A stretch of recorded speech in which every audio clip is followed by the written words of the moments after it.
Hey everyone, so today I'm going to be teaching you how to make really smooth velo, or velocity, which is basically the technique of speeding up and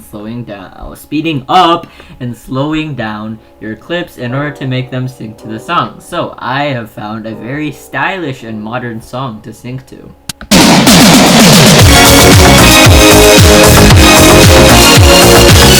So anyways, now that I don't have to hide this from you, so you'll watch the rest of the video since there's no harm, since you already got rickrolled. So here we have our clip, and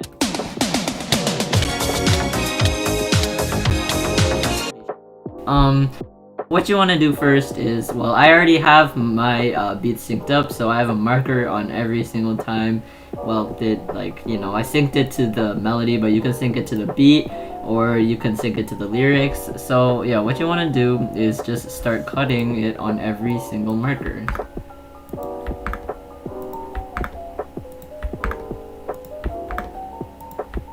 And then once you're done that, go into Fusion on the first clip.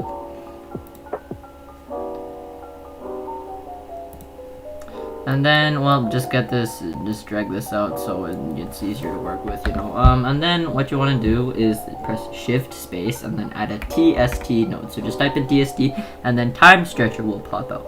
Wow! So you add this here and then look at this.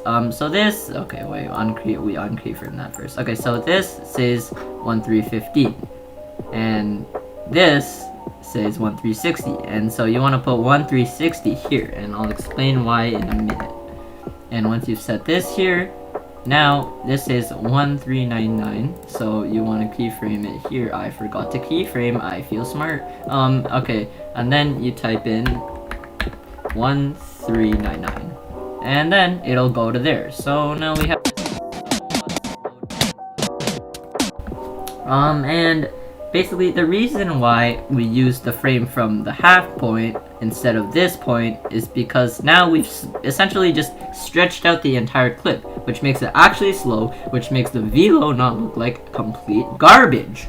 So now you open the spline. I can't speak today. Spline. I'm sick. Please don't judge me. Okay, so now you open the spline and then you check off source time. And then you press the zoom to fit so that you can, actually see it. And then okay, so now you select all of this and you press S and then it smoothens it out. And now let's see what it looks like. Well, still looks like absolute garbage. So what you want to do is get these bars, and there are several things that you can do.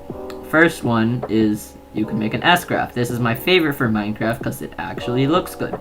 So yeah, just make it so that it looks kind of like a somewhat sideways S, and then so now you can see that it's speeding up at the beginning, slowing down in the middle, and then speeding up at the ending. Why am I so sick? Okay, so yeah, you can see there's a pattern. There's several other graphs that you can make. You can make a slow-fast graph. This is too aggressive. Okay, yeah, you can make a slow-fast graph, which goes from slow to fast. So, yeah, you can see that. And then you can also make a fast-slow graph, which is just the opposite of the slow-fast graph. Make it a little bit less extreme, and then let's try. So, I just always use S graphs because, it just looks better to me, looks smoother, especially for Minecraft. If you're editing Valorant, you should probably learn from a different tutorial. But basically, so I'll explain the uses of this. This kind of fast slow graph is kind of if you're building up towards something, and then it's really useful because it stays almost stationary but not quite at the end. So it's really good if you want to mask out your player right at the end and add in some super cool effect. That means that you won't have to animate the mask as much, and you don't have to do as much work, which is always good. And then this kind of graph is good for, I guess you could say, intros, because it starts out slow at the beginning. I don't really use this graph that much, but I'm sure there's pretty good uses for it. I'm just stupid and I don't like to use other things other than my beloved S graph. So yeah, we're gonna stick with the S graph right now. And then I'll just explain why and how this affects the source time, so you aren't just mindlessly following a tutorial and you're actually learning something. So, basically, if you press F, okay, basically, if, let's just pretend this was linear. This is as close as I can get it to. Okay, let's just pretend, okay, this is how it was at the beginning, right? So, this is the natural movement of your frames. So, your frames are just following a straight line from A to B. So, obviously, the entire thing is the same speed. When you change it to something like an S graph, as you can see, the frames are steeper here, more shallow here, and then steeper here, which is, it basically means the frames or the playback is following the curve of the spline. So you can do all sorts of wonky stuff with this. Like, you could do this,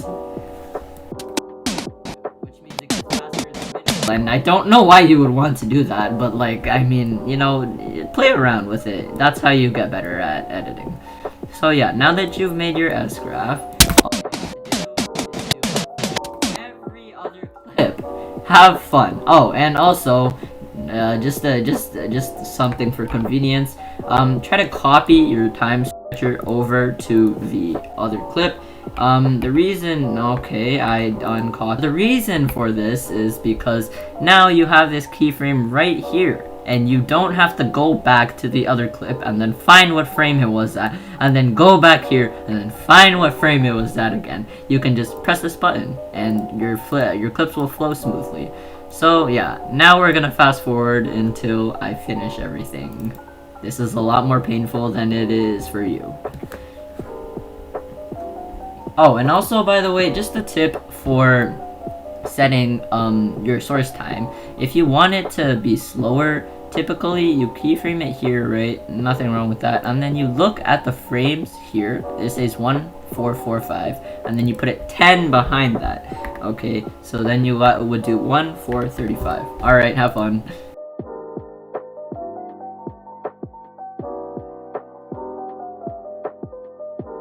Alright, and then now that you're done doing everything, what you want to do, if you're doing a combo clip like me, if you're not, then it doesn't really matter, but you want to get like a moment where there's like a hit sound, right? Okay, so this seems pretty good. Hold on, let's try it.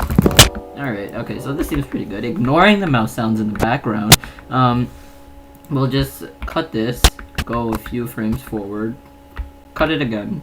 And then all you have to do is Control C, Control V, and just put it on every single marker until you have basically simulated fake hit sounds. And then now all you have to do is play it through, and maybe Davinci Resolve won't lag. I lied. Okay, we're replicating this. Now you can finally view your edit.